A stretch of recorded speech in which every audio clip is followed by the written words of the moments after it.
Welcome back, AP. As you can tell, Lawrence of Arabia still on the screen. Y'all left literally about 5 minutes ago. I'm going to go ahead and get this thing thrown up for you. It's only 3 slides. We're banging out the rest of World War I. This unit has been insane. We flew through it, but it's all good. So don't worry, all right?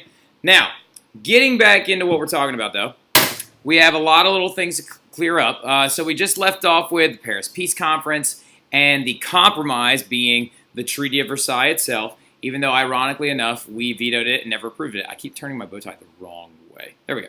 So, what we were getting at, though, we talked about Woodrow... Wait, hold on.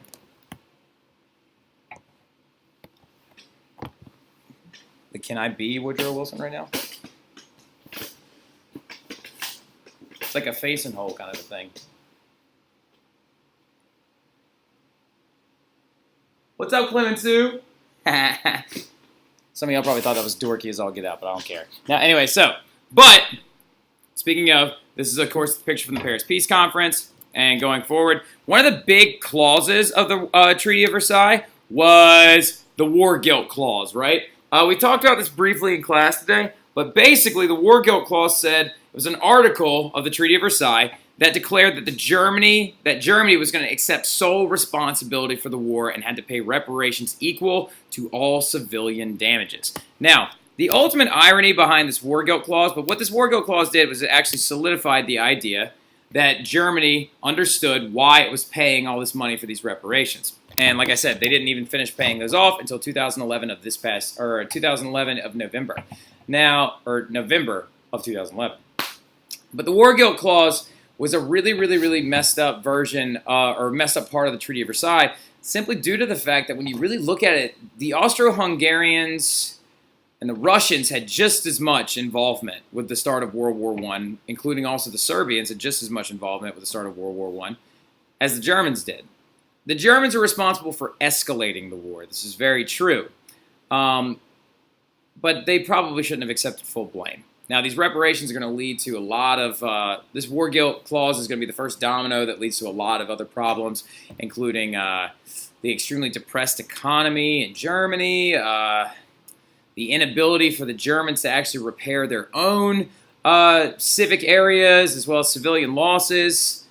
It's just a lot of problems. The Treaty of Versailles is the reason why its revampment is the exact reason why we head straight into World War II, right?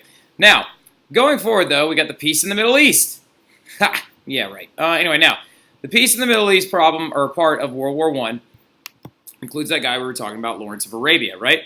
This is a big theme right here. You put a star next to it. It basically defines the entire slide.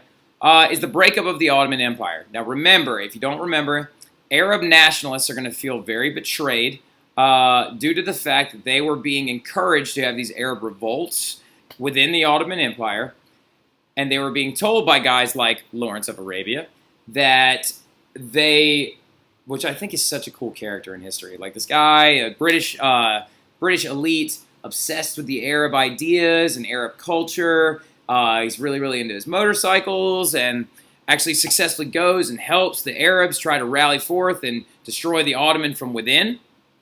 Because there was only a couple of military engagements in World War I the Ottoman was even involved with. One was the Strait of Dardanelles, the Dardanelles campaign, and the Gallipoli campaign as well. But other than that, they were pretty much isolated over on their own. Now, Britain and France, though, are not going to deliver on the promises of creating Arab national states following World War I. The problem is that they're also, after the Ottoman breaks up, 3 countries, current-day countries, popped up out of the former Ottoman. Syria, Jordan, or Transjordan is what it was called. It was a very large, now much bigger Jordan than it is today. Oh my God, it's really creepy when the ceiling tiles float up from the wind. And then also Iraq.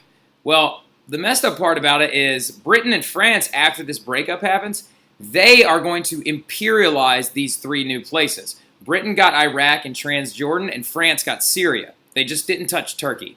So the Balfour Declaration is going to come out right before this entire movement happens. The Balfour Declaration is from 1917. It's when the British actually declared that they gave support to the idea of a Zionist Jewish home state.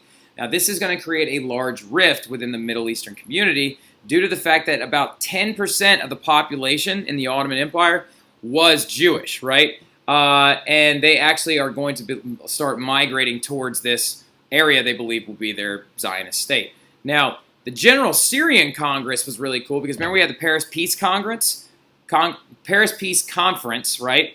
Then we had the General Syrian Congress. The General Syrian Congress was like an Arab-led meeting because Arab leaders as well as African leaders as well as Italians and Spanish and everybody that was involved with World War I, whether it be peripherally or directly, was invited to the Paris Peace Conference. But at the Paris Peace Conference, the big three really kind of took over the entire thing and everyone else's demands were ignored. So in response to that, some Middle Easterners were there at the Paris Peace Conference. So in response, they formed their own Congress, and they call it the General Syrian Congress. Arab leaders came together, and they declared Iraq and Syria to have independence. However, these would soon after be crushed within a year by the European powers and re-imperialized by the British and French. So messed up. But that there is Lawrence of Arabia. And so, as you know, the Ottomans were destroyed from the inside by Arab national revolts. Now, this is the big thing. 1% of the world population perished in this world war. Sorry about that. 1% on a grand scale is a massive number. That's humongous on a grand scale, right? So, continuing forward, it was the worst, right here, you'll see, we'll get to the totals at the bottom, but let's go worst losses by country. Now, this is killed or wounded, right? So the total mobilized was 60 million people. 59.7 million soldiers were mobilized for the war. Now, Russia is going to lose 9.5 million military casualties, killed or wounded, which is 75% of their force.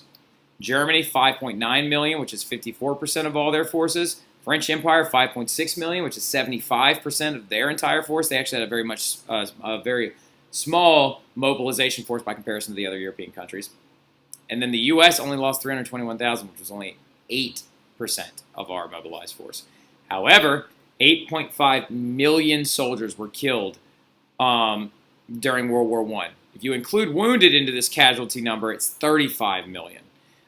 And with civilians, it jumps up another 10 million people, and 45 million people perished in World War I, which is an absolutely ridiculously high number. Now, the sad part is, it's not going to be anywhere close to World War II because in World War II, 22 million Russians alone died. But we'll get into that later on. So, 8.5 million soldiers, 35 million if you can count wounded, and then 45 million casualties in total. So, that's going to be it, though. Next, starting tomorrow, we're going to get into what's called the Age of Anxiety. The interwar years, as they're often referred to. I know we're flying through this stuff, but this is going to be the unit. This fourth time period is going to be the unit that you need to kind of just reread occasionally. We rewatch a flip. Start making Quizlets, and I'm gonna start assigning on Monday of next week. I'm gonna start assigning your section that you're gonna make a Quizlet out of for your last test grade. Okay, so but that's gonna be it. That's where we're gonna stop today, AP, and I'll see you guys tomorrow. Keep crushing it. Y'all are doing great things. So proud. Have a good evening, guys.